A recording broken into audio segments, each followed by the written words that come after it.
Hi, Julie Granger, University of Connecticut. So that went by really quickly, so I might have missed some fundamental points here, but one question, how do you measure the CO2 fluxes? Are any of these integrative measurements like eddy covariance measurements? And two is, what makes a marsh heterotrophic versus net autotrophic? Or is that sort of the question? And yeah. We measured the CO2 fluxes in 2 ways. We had chamber, and that's what comes after it. We made measurements under different light levels, so we had PI curves, and we also made a measure of the Q10, so we could scale up to days, months, year, based on light and temperature. And then we attached a C-Sense CO2 sensor to Craig's eddy covariance tower, and Craig's student Michelle and Ken are comparing the results of eddy covariance and our chamber measurements, scaled up with PI curves, and surprisingly they give similar paths.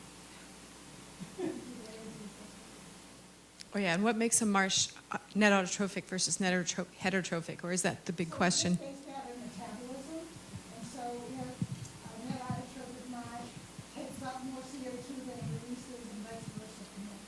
But we don't know why. That's why some marshes are one way or the other. That's true.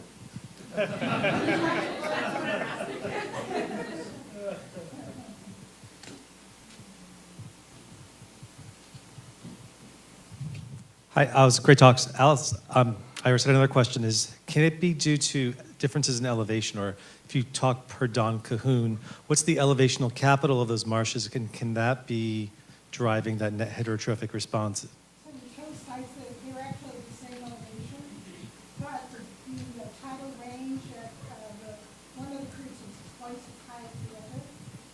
The difference is that the one with the lower tidal range was inundated. They called it a shallow water. Shallow water. That's a real term, we're not sure. But the water got into the marsh, and there was a constriction into that little embayment, and it couldn't get out again. And so the marsh remained inundated for a lot longer. It was not nearly as productive, and it had a lot less sediment carbon input. Does that make sense?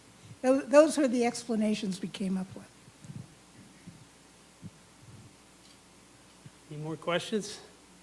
I have a quick one, Iris. I don't want to keep beating on this topic of the net heterotrophic sites, but how much do you think respiration of externally supplied sediment carbon might have? So we measured, the kinds of things we did was to measure DOC lability, to try to get at how respirable it was. So we measured DOC at the very head of the tidal creek, and then right off the marsh. And we also measured the head of the estuary. The DOC at the very head of the tidal creek was quite labile, especially after exposure to sun. It was and we measured spectral slope. Mike Peeler measured spectral slope. And then by the time that water came down to right off the marsh, where it was getting marsh DOC, it did not appear to be labile at all. At least we did it for 2 weeks.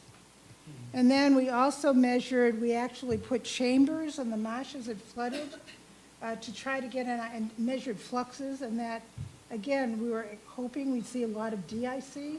We did not. Okay. We were disappointed, though. Yeah.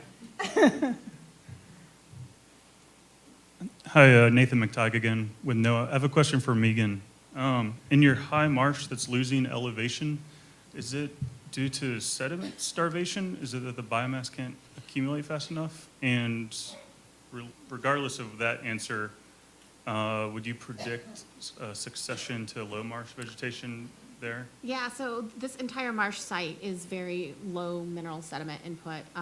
And there is actually no density difference. They're both about 0.2 grams per centimeter cubed between the high and low marsh, so the density is about the same.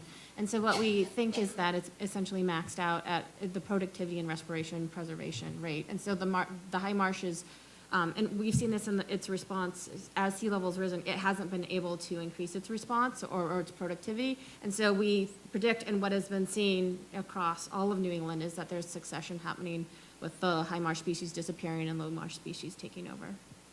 So, and then where migration is possible, there is some migration of high marsh species, but that's impeded a lot of times by buildings. Okay, that's probably all of our time. Let's thank our speakers and move on to the next section.